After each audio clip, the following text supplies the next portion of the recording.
Good afternoon, everyone. Welcome to Universal Design in the Classroom. My name is Amy Julian, and I am the Director for the Illinois Center for Specialized Professional Support here at Illinois State University. I want to thank you all for being with us today and very excited to have everyone here. Just a couple things as we get started. All attendees are in listen-only mode, so you do not have the ability to unmute yourselves at this time. There are a couple ways in which you'll be able to interact. One is the question box. If you are on the app, it might be labeled as a chat box, but question box or chat box. I also want to point you in the direction of the handouts down there. You should be able to see one of the handouts, which is a UDL overview. So be sure you check that out. And then in addition to that, you can raise your hand if you do have a comment, and I'm able to unmute you. So all fun things there. So with that, let's go ahead and get started today, looking at universal design in the classroom. So a couple things I want to start with here. We're going to start with a fun poll, and the poll is going to ask you these questions. So how well do you know UDL? Go ahead and take a second to answer. 1 would be not at all. 2 would be somewhat. 3 would be you've had a training or 2. And 4 is that you could write a book. So if you are somebody who is an expert at UDL and just seeing if I'm getting my information right, that'd be a 4. If you've had a couple trainings or possibly you were with us on Tuesday, that might be a 3. Somewhat could also be a 2 there. And then not at all. This is your first training on universal design, and we're excited to have you. Give you guys another second or two on that.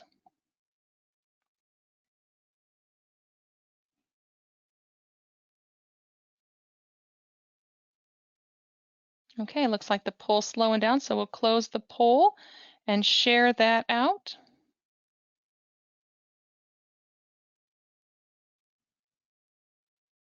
Looks like 25% of you are a somewhat, 75% have had a training or 2, but nobody could quite write a book, so hopefully we do learn some stuff today. My second poll I want to do with you this morning, actually we're going to wait on that one. I'm going to wait just a second on that one and get you through some stuff.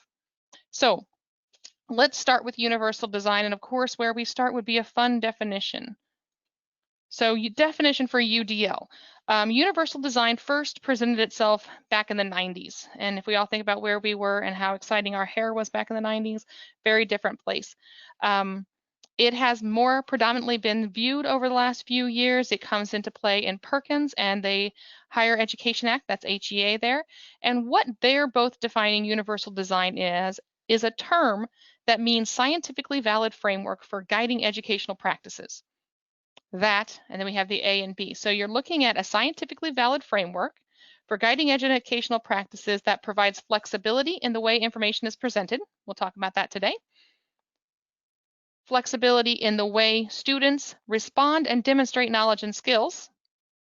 And flexibility in the ways students are engaged. So those are the 3 big things with the flexibility era. When you look at it's also scientifically valid framework for guiding educational practices that reduces barriers in instruction. And we talked about on Tuesday how the barrier is the environment, not the student. We'll dive into that a little bit more today. Provides appropriate accommodations, supports, and challenges, and maintains high achievement expectations for all students, including students with disabilities and students who are limited English proficient. One of the things that we really like to talk about with universal design is the idea that if we do these things for all students, a lot of times when you're looking at a class, someone is asking for an accommodation, a note taking, something like that for one student. But if we do it for all students, that's universal design. That's really allowing all of those accommodations and supports for all students, and then all students benefit. Before we get started, I do want to talk about our environment. So when we're looking at universal design, we're looking at ways in which we can influence our environment. The barrier is the environment, not the student. So today, right now, you have some opportunities within your environment. You can self-regulate, right? Most of us are working from home, or at this point, I know many of you who were in school are out of school. Looking at self-regulation, you can sit anywhere. You could be sitting outside, you could be sitting in your car, you could be standing, you could be taking a walk. You could be eating something. Maybe you need an afternoon snack. Maybe you're looking for some, ice cream or something, though it's a little chilly where I'm at today, so I'm more of a soup person on a day like today. You can fidget, you can spin. I'm currently in a chair that I'm kind of moving back and forth in because I'm able to fidget. And I always have to put this one up here. I'm a foot tapper. I am somebody who bounces my leg. I tease that kept me at a decent weight pre-kid, so it's a joke, but it is something that was a fidget that I had. Ways in which we're going to act today. We're going to engage through the agenda. We're going to engage through the chat box. We already have engaged through polling and raising your hands. And then possibly if you need to engage through doodling, if you're sitting at your desk there and you want to take some notes, or maybe you're one of those people who needs to draw or doodle while they're paying attention, please feel free. Those are all things that are ways in which you can regulate and control your environment. And then what do you perceive in your environment? We will be sharing our screen, so you should be looking at what I'm looking at. I will also be sending out a personal copy of the slides. Those should come out to you tomorrow with the evaluation. And then we could turn on closed captioning. Let me see if I can. Nope, but I can do that on the recording. So you will have closed captioning on the recording. So I apologize for not having that set up today for you. What's our goal today? Our goal for this session is to explore the application of UDL in your classroom. So by show of hands, how many of you have a classroom where you are able to look at UDL? How many of you have a classroom? Who do I have in my audience today?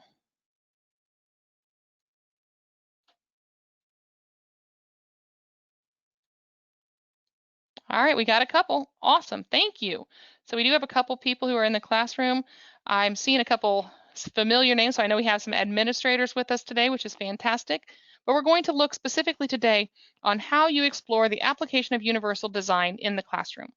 So since we were all kind of around the 2s and 3s as we entered, I'm going to start with just a little bit to get us all on the same page. There are 3 parts of the brain, and that is one of the things that we're going to look at as we look at universal design. The 3 parts of the brain discuss, embrace, and engage with these 3 things: engagement, representation, and action and expression.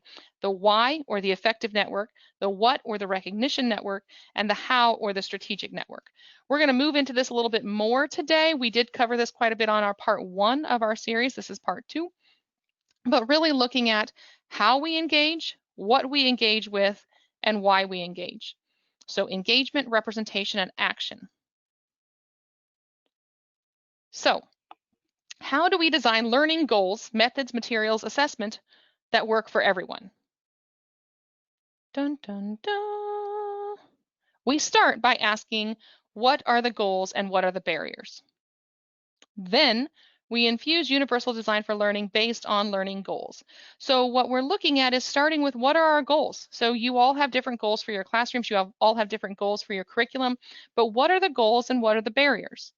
Right now, as we are eating, sleeping, living, breathing in the idea of a virtual classroom, a lot of times we have quite a few barriers that we didn't have when we were in the classroom. And the range of resources of human variability in learning can be met by designing around 3 principles addressing the brain's 3 broad networks. When we design with multiple means of engagement, we are able to motivate learners and to sustain enthusiasm for learning by promoting various ways of engaging materials. So today we're going to talk about those multiple means and what that really means. But through multiple means of representation, you have the senses and perceptions being encouraged, and let's kind of look at that a little bit more here real quick. There are 3 principles addressing the 3 brain's broad networks. See, I was getting ahead of myself.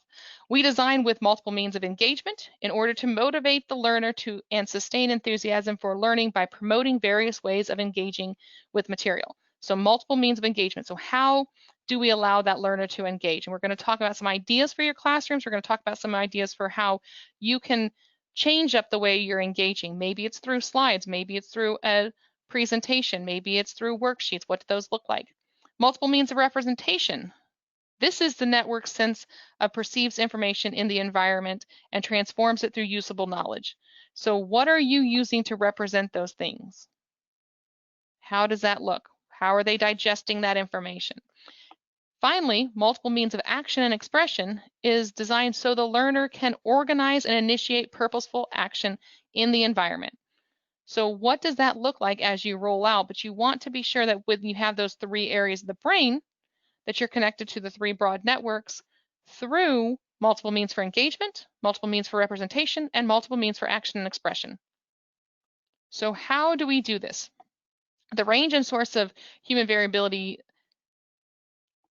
in learning can be met in designing for 3 principles addressing the 3 broad areas. When we design for multiple means for engagement, we move the learner from, and we motivate the learner and sustain enthusiasm. So our next slide here. These are the core concepts of UDL: architecture, neuroscience, and learning. Within universal design, if you take off the L, but within universal design, we see universal design all over through architecture. When you look at my mouse that I'm navigating this with today has a ball for my thumb. I'm not actually moving the mouse, I'm just moving my thumb around. That's universal design. My keyboard is ergonomic that I'm sitting in front of today. When I got into my car this morning, my husband's taller than me. I have some very short legs, so I move the seat to my setting, he moves the seat to his setting. So when I get in the car to take the kids to school, we had universal design in architecture being implemented. Universal design in neuroscience is a little bit different. So how do we look at those multiple means of engagement to make sure that students are engaged and enthusiastic about learning? And then how do we roll it out through learning? What does that mean for the learner? We want to engage in practice, sustain effort and persistence, and we want to optimize relevance, value, and authenticity. So those are the things where that neuroscience and that learning aspect come in. So let's take a second and just get all on the same page regarding universal design for architecture here. So let's take a second and just post this in the question. I know it's a question box in some cases and a chat in others, but who do you feel this ramp is designed for? Why are the handrails important? And who else might benefit from this design? Go ahead and answer those.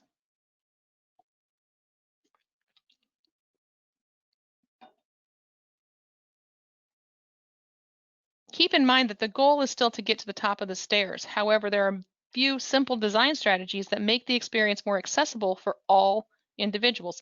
Not to mention that's pretty eye-appealing as well. Pause and reflect on how the ramp and the handrails help more individuals achieve this goal. So again, who was the ramp originally designed for? Go ahead and post those in the chat, your answers. Who was the ramp originally designed for? Who else might benefit from the design?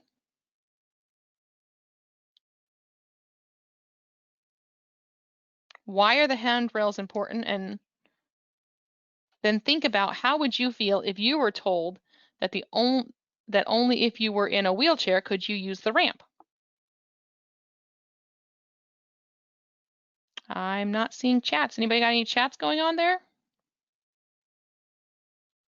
Post there in the question box or the chat pane. It might be different on your side of the platform, but it should say question box, and you can just put there in the question. Great, thank you. Who will the ramp? Who will use the ramp? Everyone, right? Everyone can use the ramp because it is designed for everyone. Why are the handrails important? Accessibility. Where's my civil rights people out there? 504. That's really where we see the embedding of UDL in architecture is with the passage of 504 and the implementation of 504, saying that we're going to make facilities accessible for all individuals. But who benefits from this design? Everyone. So thank you for those of you who answered the question in the question box. Really appreciate that. Always like to have engagement on our webinars. I can't walk around and stand by you and ask you to respond since we're on a virtual platform, but it is nice to have people who participate.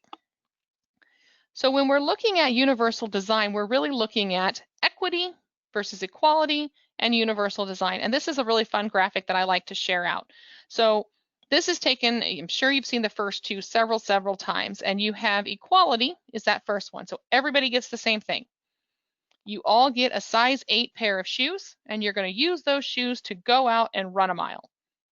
Feeling good about that? Everybody going to be able to do that? Possibly not, right? Possibly not, because what if your shoe size is a 10.5? Are those size 8s going to work for you? Not so much. What if your shoe size is a 7.5? You going to do this tissue in the toe? Is that, anybody else do that as a kid?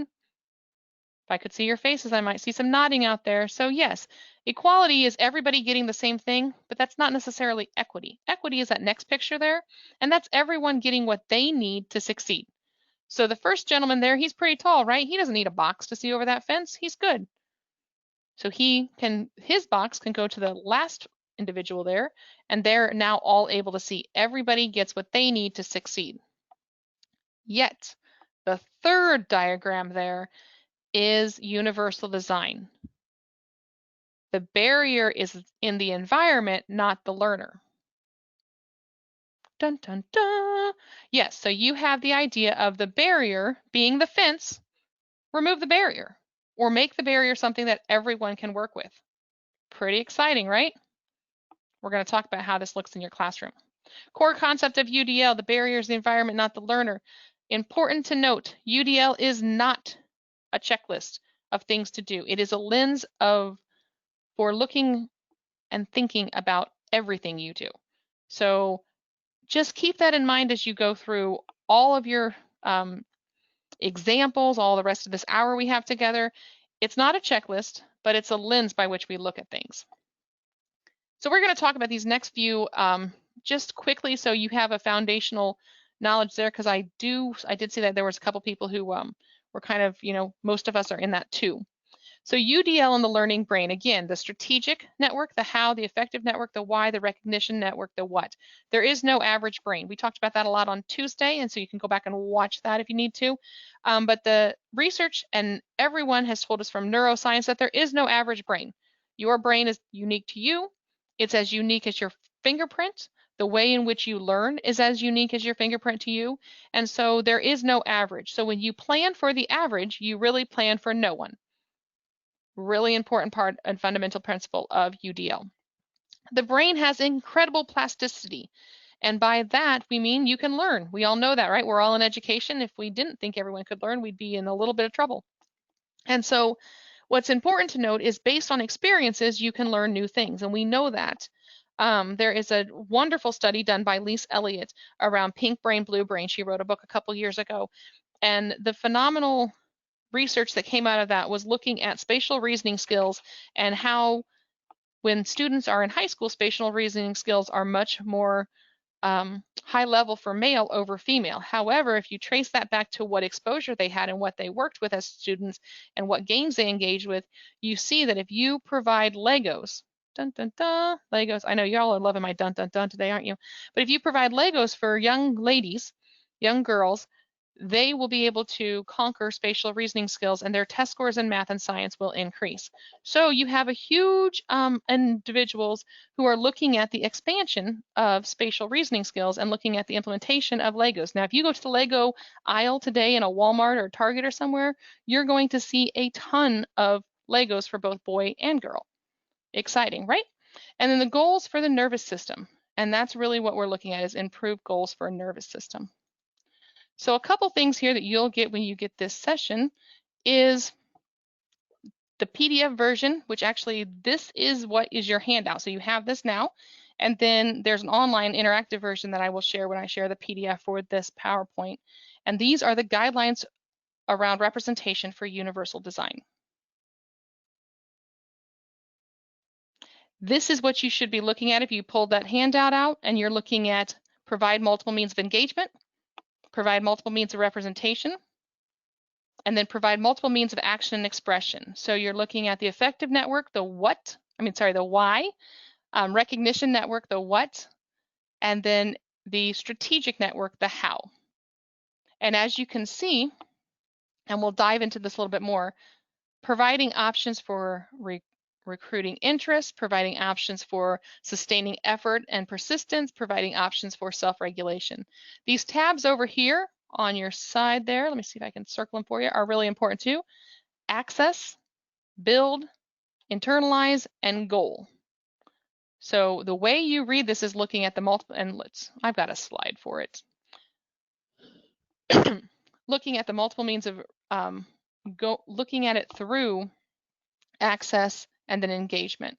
So research in the UDL guidelines are grounded in research from learning science. So they look at cognitive science, cognitive neuroscience, neuropsychology, and neuroscience as a whole. What is the range and source of human variability in learning? That is the top. That is your 3 principles. That is what we've talked about a lot on Tuesday and again today. The 3 principles of engagement, representation, and action and expression. So what that looks like is your effective network of the why, provide multiple means of engagement. Recognition network of the what, provide multiple means of representation. And then the strategic network, the how, provide multiple means of action and expression.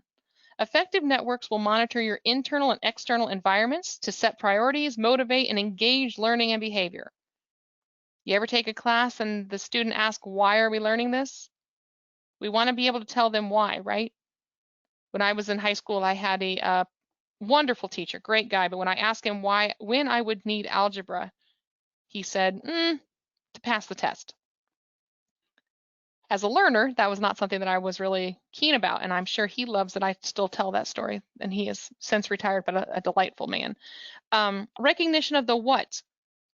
Recognition networks sense and perceive information in the environment and transform it into usable knowledge. So looking at what you're providing, what that looks like, those examples that you're providing. Are you using things that connect with our students?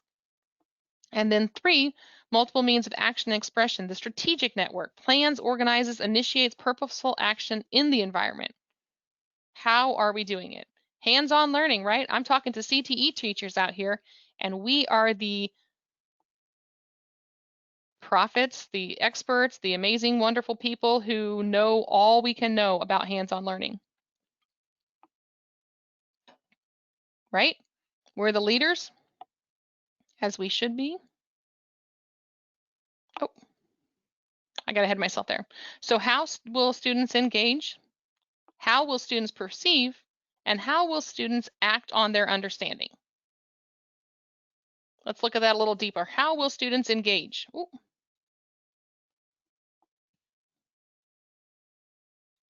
So when you look here, what are the design component sources to consider when addressing variability in each network? You have the 9 guidelines.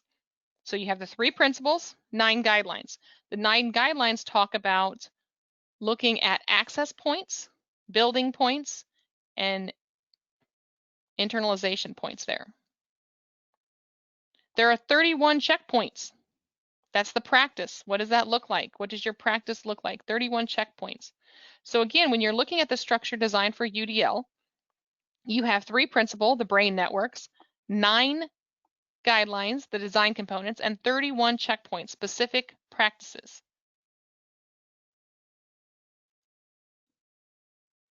Learner needs access, learner builds understanding, learner develops skills and practice, and learner becomes an expert learner. That's your goal. Purposeful motivation, wow, stumbled on that word. Resourceful and knowledgeable, and strategic, goal-directed. Again, this handout is in your handouts here, so be sure we take a look at that and download that because it's a great resource for you. So you're saying, this is great, I'm very excited, I understand UDL, I've had a training or two. So now let's get into the good stuff. What are we going to do for our classroom? So let's start with the why. Think about now and how. So now that we have that foundational information about universal design, let's start with the why. All students need equitable access to digital and print materials and technologies used to deliver instruction remotely. Thoughtful approaches will be needed to support all students as learners within a new model for teaching and learning. Higher education institutions need to plan or may already be delivering courses online because of COVID-19, and I would like to echo that's also all of our K-12 system is as well. So equity for courses at a distance is really important, and UDL can support you in this if you think about it through or you can enhance your instruction by thinking about it through the lens of UDL. Let's look at some fun data as to why UDL is important. 19% of undergraduate students reported a disability. 26% of undergraduate students, these are the students who are in your classrooms now at the K-12 level, were veterans. 23% of those were 30 or over, and then 20 to 24 were independent. So that's your undergraduate students if you're looking at a system. This is important. 35% of working people with a disability are employed. So our goal for our students is that we want them to be employed. Our goal for our instruction should be that we're instructing and supporting all of our students. This data is from the National Science Foundation and Engineering Statistics. So let's come back to those 3 layers for a second. Again, looking at those guidelines: creating access, universal design, and assistive technology; making learning meaningful, building learning skills, right? That whole build side. And then building independence, internalizing learning behaviors. So this is what we're going to be looking at as we look into putting UDL in our classroom. Here's a lovely resource that I want to share with you. This is UDL on Campus, and that's literally the, if you Google it, it'll come up, but the website is udloncampus.cast.org. If you're not familiar with CAST, CAST is the national expert on universal design, and they did a 3-part series for us back in May, which is available on the website that I'll show you at the end of this presentation, and you'll be able to see that. UDL on Campus, you're saying, oh, that's college, not necessarily applicable to me if you're sitting in the K-12 system, and it actually is, because there's some great resources on course design, there's great resources on media materials, and accessibility and policies. And one of the important things as we're moving into this and moving through this era of COVID is making sure our accessibility and policies are up to date, and that they're supporting our teachers as they are learning and implementing online learning. So how do we apply the UDL classroom? So things that we can do, and these are simple things you can start doing tomorrow. Post your lesson goals. Having the goals help students know what they're working to achieve. That's why goals are always made apparent in a UDL classroom. One example of this is posting a goal for a specific lesson in a classroom. Students might also write down or insert lesson goals in their notebook, and teachers refer to the lesson goals during the lesson itself. So posting your lesson goals. What are your objectives? Maybe you call them objectives. Maybe you call them something else. But I know you have these. When you're writing up your lesson plans, you have your lesson goals. So post them. Share them with your students. Kind of a novel idea, and I'm guessing many of you might be doing this. Assignment options. In a traditional classroom, there may only be one way for a student to complete an assignment. This might be an essay or a worksheet, right? Got that?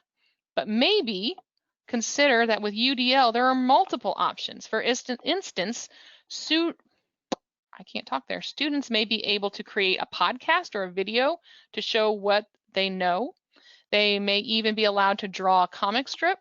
There are tons of possibilities for completing assignments as long as the student meets the lesson goal, right? So it's kind of an interesting way of looking at posting our lesson goals and having assignment options. Back to that architecture idea, flexible workspace. UDL promotes flexibility in the learning environment. And again, the barriers are in the environment, not the learner. So that's why in a UDL classroom, there are flexible workspaces for students. We talked about a little bit on Tuesday, the idea of maybe having a bouncy ball for the students to sit on, those exercise balls. Those are very common in UDL implementation, as those replace the chair so the students can kind of burn off that energy as they go. This includes spaces for quiet work. So maybe a room where you're looking at some quiet time, reading nooks, bean bags, things like that. Small or large work group spaces. How many of you in your classroom allow for work group spaces where students are able to collaborate? Again, era of COVID presents its own challenges on that. However, if you look at Zoom, if you're doing stuff in your classwork, break them into breakout groups. Allow them to go into breakout groups and have that flexibility in their workspace virtually. Just a consideration there. Group instruction. If a student needs to tune out a noise, they can choose to wear earbuds or headphones during independent work. So thinking about how you can adapt for flexible workspace is a really great technique to implement universal design. Those of you who are teaching online and your students possibly have the microphone on, I know there's been a couple in my personal experience, there have been some places where the school has sent home and said, hey, your microphone is on, parents. So if your child is not using a headset, we can hear everything going on in your home. Just a heads up, because we're hearing a lot of exciting things. If that's happening, this way to remedy that or to look at that is ask for the use of headbuds. earbuds or headphones. It was actually on my personal children, the children that I have in my home. It was on their class list that they needed to have headphones and earbuds or something of that nature to go to school. One of the, just as common as scissors or pencils. And so it was there pre-COVID, and it's being used probably even more now. That fourth bullet there is regular feedback. With universal design for learning, students get feedback often, maybe every day, on how they're doing. At the end of the lesson, teachers may talk with individual students about the lesson goals.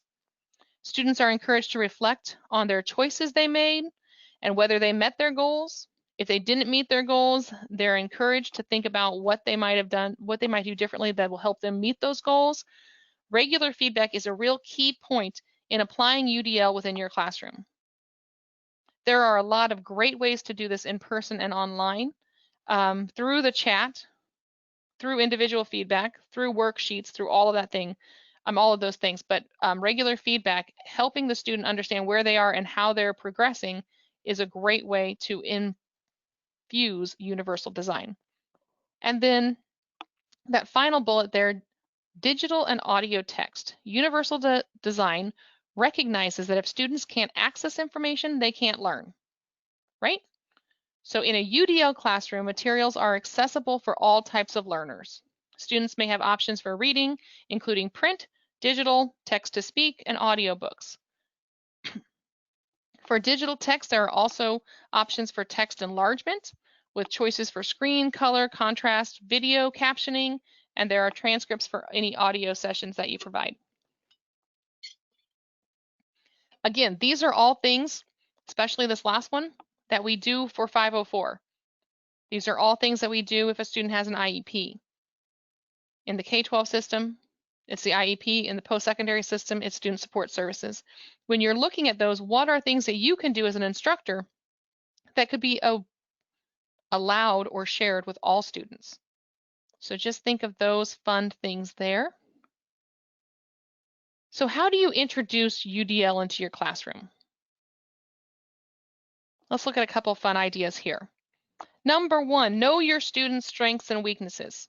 We're all a few weeks into the school year now, and I know when I taught you, you knew by then, right? Doesn't take too long to know your students' strengths and weaknesses. All students are unique in the way they learn, and the way they learn best can be as individualized as their fingerprint. Some may do better reading and working independently, while others excel at watching videos or a YouTube video or working in groups. The goal is to understand where are the strengths and weaknesses, and then use those in designing your lessons. Second bullet there, look at use of digital material when possible. Now again, we're in a whole different realm from when UDL started, so it's everywhere, right? I'll say it this way, there is not a single individual who I know that is currently in a classroom that is not using some form of digital material, but we're going to say it anyway. With digital content, you can find that increasing font size is easier. You can look up definitions easier. You have the text to speech. That's also for your parents. Just a heads up, those of you who are in the Google Classroom, you can turn on text to speech and it can be read to you with the instructions. It was a game changer for a lot of people in our district when that was released by the teacher. Said, hey, by the way, do you know this is something that Google Classroom does? So think about that. Link out detailed information, provide additional resources, all of those things that you're doing.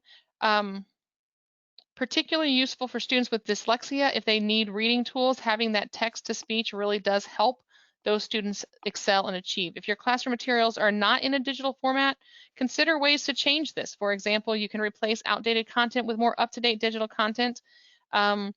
Scanning a worksheet for your students to print off and scan and bring back to you works if you're in a hybrid model, but if you're in something where the student has to scan that back to you, you need to provide instruction on how to do that, because we're having an issue of students being able to have accessibility. Again, if they can't access the information, they can't learn that information, so keep that in mind. Share content in a variety of ways. In addition to having content available digitally, it's also important to share the content in a variety of ways. This can help ensure that it fits with student strengths and weaknesses, as we've discussed. For example, if you're teaching a unit on an area around parameters, you may know that some of your students will do great simply reading the textbook, right? We all have those students. They're going to read it, they're going to do fantastic, while others would benefit from watching a video or listening to a hip hop version of the lesson on the flock. I'm not even going to pronounce that word. There's a great, I'll put it in the chat. Once they've got the concept down, then everyone will have their hands-on activity, which allows them to actually manipulate and create their own group to solve their real problems. And that's a really good way to do that. Offering multiple means of representation, UDL's first principle, helps to ensure that students who struggle in this area do not do that automatically fall behind. So they have multiple means of engagement. Fourth bullet there, offer choices on how students demonstrate their knowledge. We talked about this in the first part as a great way to infuse UDL. It's a great way to introduce UDL as well. Sharing content in a variety of ways is half the battle. Engaging students by giving them access to audio, video, digital text, interactive sites, handouts, papers, pencil quizzes, and then having that time for reflection. Sometimes we acknowledge that some of this is out of our control. You have those wonderful standardized tests, but when possible, do your best. And again, this is not something that I'm saying you have to do all of these things every day or that you have to do all of these things tomorrow. Pick a couple of these that you like and say, you know what, I'm going to implement that today. I'm going to try that tomorrow. Just something to think about. Take advantage of your software supports. This has been really extended through this time, that there is a great amount of information out there, and the software companies are really bending over backwards to accommodate online learning. So take advantage of those software supports at this time and see what information you can provide. I do feel we must say that low-tech options do exist.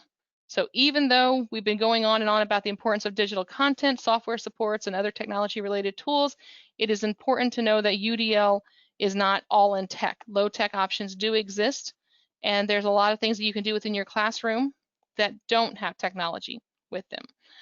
It's about removing barriers. So UDL is about removing barriers, and one way to do this is to provide a range of options when presenting content and asking the students to demonstrate their knowledge in a variety of ways. So don't think that it's all hooked to tech. And then last thing that you can do to introduce UDL in your classroom is really learn from each other. Universal design isn't new, and I know we talked about this extensively on Tuesday. Universal design isn't new. There are loads of resources available for you online. CAST has been generating things right and left, and as we moved in March to an online platform for the entire country, CAST stepped up, and there's a lot of phenomenal, great resources. I really encourage you to look into that, learn from others, attend professional development like this, and these are ways in which you can introduce UDL in your classroom. So we're not done. We're going to talk about creating access and really looking at that access layer. But I do want to stop here for just a second and ask you our polling question, which is, where do you see UDL? So let's get some interactivity here. Oh, nope. Sorry. Not sure if I lost you there or not. I hit the wrong, do that. There we go. Where do you see UDL?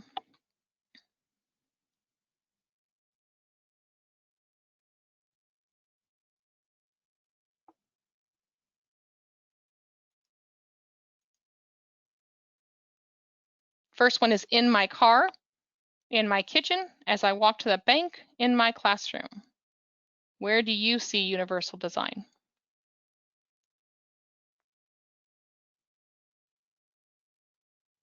So in your kitchen, if you are a baker like I am, right now is apple season. So I've been peeling a lot of apples, making apple pie and apple crisp and applesauce and apple everything else. But my peeler is ergonomic. That's universal design. My husband built a loft for my son, and he has a hammer that he uses that is not ergonomically designed, so he has tennis elbow, but there is a hammer that he could have used. that is ergonomically designed, and it will prevent you from getting tennis elbows. So that's also something like in your kitchen. As you walk into your bank, grocery store, supermarket, any of those places, did the doors open automatically for you as you walked in today? Have you been to a CVS, a Walgreens, anything like that? That's universal design. And then in your classroom in all the variety of ways that we just talked about. So let's close this poll and share your results. 50% of you guys are cut right down the middle. 50% of you see it in your car. Again, moving your seats, adjusting your steering wheel, all that good stuff. And then 50% of you see it in your classroom. Fantastic.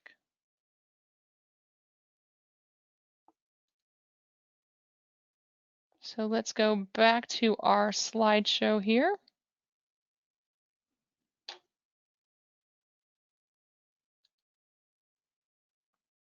There we go.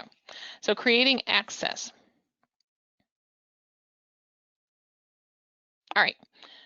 So when we're looking at access, we're looking at that access layer. So provide options for, again, you're looking at options for language and symbols, options for expression and communication, clarifying vocabulary and symbols. We are in career and technical education, are we not?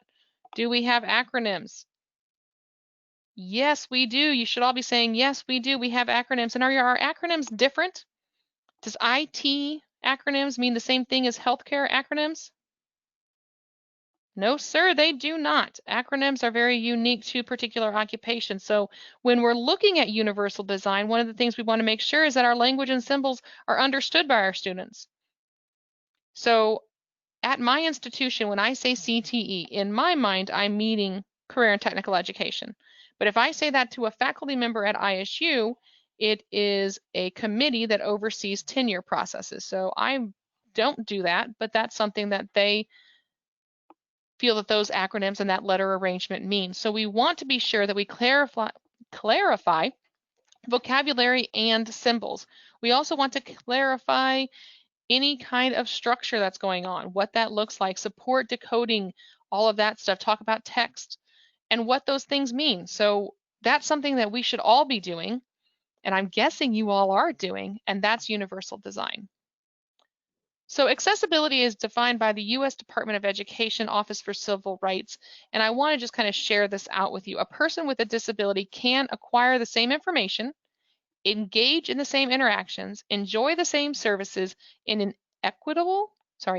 equally effective and equally integrated manner, and with substantially equivalent ease of use. So that is what accessibility means, that we are having equally effective, equally integrated, and substantially equivalent ease of use. So how do we do that? So first challenge, if you haven't done this, find out what your institutional policies and practices are around accessibility and accommodations as we are having online classes and moving our classes online. Share policy and resources with your students and add them to your syllabus if it's online. Again, it was a game changer for many parents in the district when they learned that they could click that button and have the Google Classroom narrate to their child. Because a lot of us are working from home full-time whilst trying to also support our students who are virtual, which is a challenge. Inform yourself about where students can go for help and share that information with those students early and often.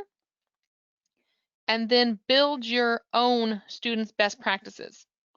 So some of the things I gave you to do today were ideas, things that you could do, but think about that. Also, when you're presenting information, if you notice how I've colorfully highlighted and bolded certain words, that's universal design. Pretty simple, but very effective. I want to share with you this next concept, which is one of my favorite acronyms. I love acronyms that mean words, but I also love acronyms that are effective. So POUR is the way in which we want to design our curriculum. We want it to be perceivable, we want it to be operable, we want it to be understandable, and we want it to be robust. I did not come up with this acronym. I do not take credit for it. The National Center for Accessible Education Materials did. Important. Can everyone see and hear the content that you're delivering? Yes or no? One of the challenges with, and I'll be honest here. One of the challenges with Zoom is that it doesn't show me audience view. One of the things I love about GoToWebinar is right now I can see what you see. I can see if you can see it. I can see if my screen's up correctly. So I can navigate a webinar by myself, which a lot of you teachers are. So one of the things that's important is being able to make sure that everyone can see and hear the content. Do your mic test. Have your students test their mics. Those are always fun, especially if you're looking at a middle grade level. How do you include alternative text for visual? How do you include captioning, transcription for video? Let's look at those things. So here's a nice resource for you. Videos can be a very powerful mean for conveying information, and caption and transcription can really make content accessible for everyone. And if you cannot do live captioning, which as I said, I didn't turn that on today, what I'd like you to consider is transcribing those things when you record. There is a great way to do that on YouTube. So if you're posting things on YouTube, you are able to transcribe and have that available. These are some great resources here, and you can check those out. Again, those links will be active. But I do want to give you a little example. So, video scenario. This is Newton's first law, the influence of friction. The content is physics, okay? The format is a video. The scenario is the instructor records his video, a lecture, and uploads it to the school's YouTube channel for the students to use. Pretty simple, right? All good things. So, if you're looking at this video, and I'm just going to name this guy Newt. So Newt's there, and there's his video with no captioning, no accessibility. Do we know what Newt's talking about today? All collectively out there, no, we do not. The video is posted without captioning, and so if it's posted without captioning, then what happens? The students add their captioning, right? So they turn on captioning, and the tech issue here is that videos with bad captioning present an equally big barrier as videos without any captioning. So students turn on the auto captioning, and this is what they read. So again, this is a physics lesson, and what the closed captioning says is a stop. So again, it seems like it's trying to make a romaine arrest rather. What he's talking about is whether or not something, an item is at rest, but it didn't translate it that way. It didn't capture it that way. So you have this issue of poor closed captioning is just as bad as no closed captioning. So one of the tools I want to show you is the how to create captioning in YouTube. And this is just a fantastic item. You can go in and manage your closed captioning and subtitles. You can upload your files. Work with your tech people on this. Every school has tech people. I'm sure they're a little overwhelmed right now, but work with them on how to infuse your captioning. Because if you close caption your recordings before you post them or as you're posting them, you're able to control the grammatics. And it's one thing to have but and but with two T's up. It's a whole nother thing to have what we just showed, you know, content that's completely unrelated to the topic matter. So you want to be sure you're doing that. Another thing you can do as you're doing closed captioning is adding audio descriptions. Add it to videos post-production. Narrate.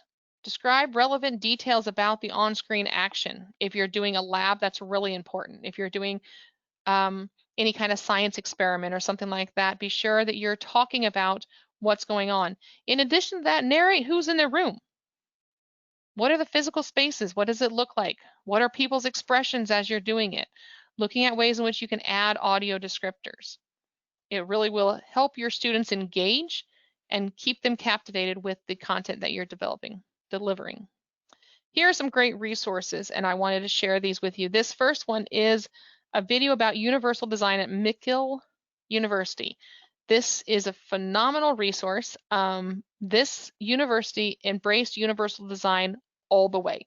So every class has notes. Every syllabus is out early. There are all these things that they have done to really embrace universal design, and it talks about that in the video and what it means to the students. This next bullet is free UDL tips and resources, and they are just fantastic. So I encourage you to look at them, and they're all free. And then the third there is an article, and I know it says 2006, and I realize that that is 14 years ago, but I do want to point that out because it really is still quite relevant with the reflections on principles and their application. So, teach students how to learn, not just what to learn. The comprehensiveness of universal design framework can overwhelm even the most ambitious educator. The educational system tends to favor the one-size-fits-all instead of options over options of delivering instruction, assessing students, and keeping them motivated. We know this. Schools and teachers who seek to create learning environments that are inclusive for all must embrace change and prepare for a long and bumpy journey.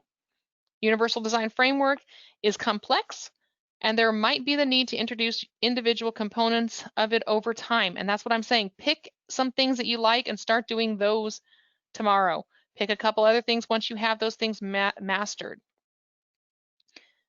The first step in implementing universal design for learning in the classroom is to carefully assess the current situation. One needs to establish exactly where you want to start, and that is unique to each of you. So if you are planning to start this journey, what is your desired point B? And then that determines your desired point A. So here are a few tips as you are looking at universal design. So one, universal design for implementation, front load rather than retrofit. Put it into your planning. Look at ways in which you can front load information. Be sure you're looking at multiple means of engagement and multiple means of assessment. Those are some wonderful ways in which you can implement universal design. Or maybe tomorrow you just start with additional feedback. That's an engagement thing. You're going to be great. It's going to be fantastic.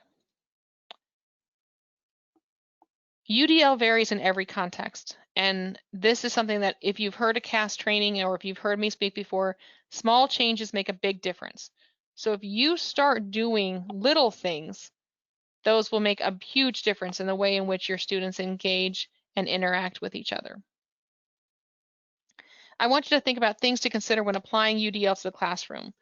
Ensure the flexibility of the physical learning environment. And again, some of you have control over this at this time and some of you do not.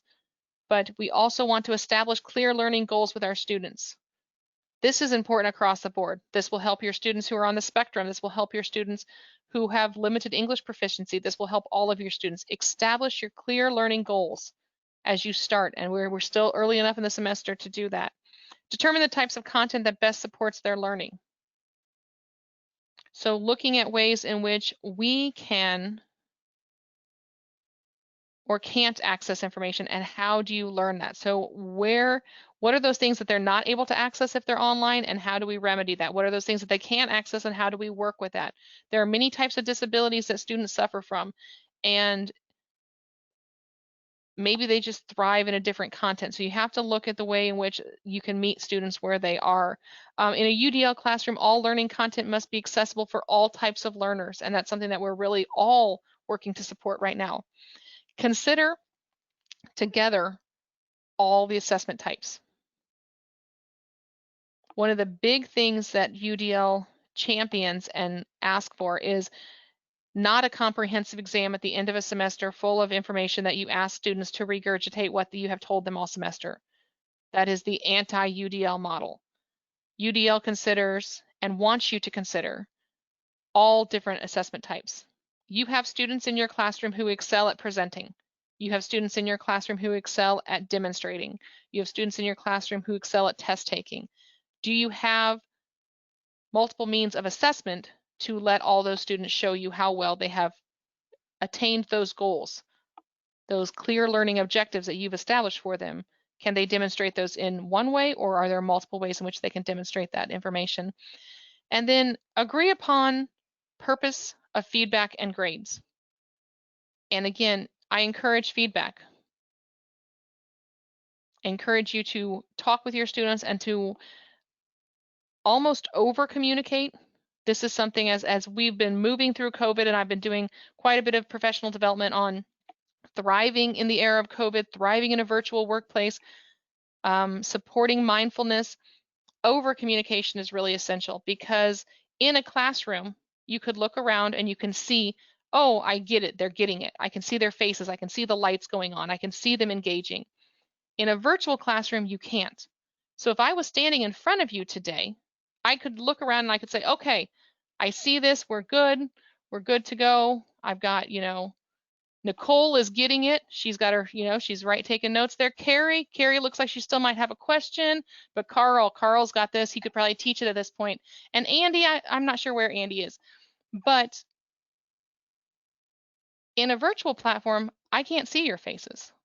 What I can see is whether or not you're engaged, and that depends on the platform. So I think it's important, really important, to look at the agreed upon purpose of feedback, because that allows you to establish how you're going to feedback. I'm going to get these papers back to you next week. I'm going to get these papers back to you tomorrow.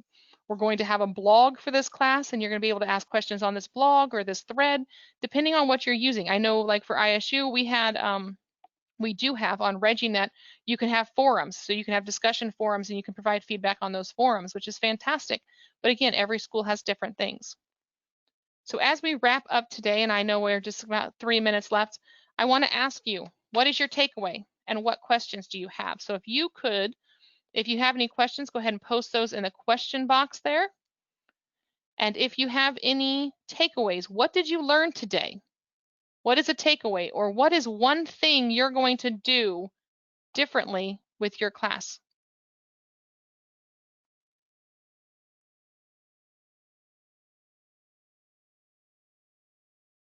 I'll give you a second to type there, and while you're typing, I'm going to show you this other resource. This is our Universal Design for Learning website. There's a 2020 series that was done by CAST. If you're interested in more professional development than this 4-part series, please check that out. There are a ton of resources, a boatload of resources under Universal Design for Learning resources. Please check that out, and that is the website right there. I love, yes, bad captioning is as bad as no captioning. Fantastic. Students need engagement. Excellent. This is my contact information. Again, my name is Amy Julian. I'm the director for the Illinois Center for Specialized Professional Support, and we are housed at Illinois State University. That is my email, and that is my website. If you have any questions, or if you think of questions later, I am notorious for thinking of things like, 4 a.m. in the shower kind of thing. If you think of things, shoot me an email, and I'm happy to answer any questions you have about universal design, or if you would like to see additional professional development, please let me know. Thank you to everyone who contributed today. I am one of those people who are insistent on starting on time and ending on time, and it is 3:29. So with that, thank you so much for your time, and have a wonderful day, and stay well.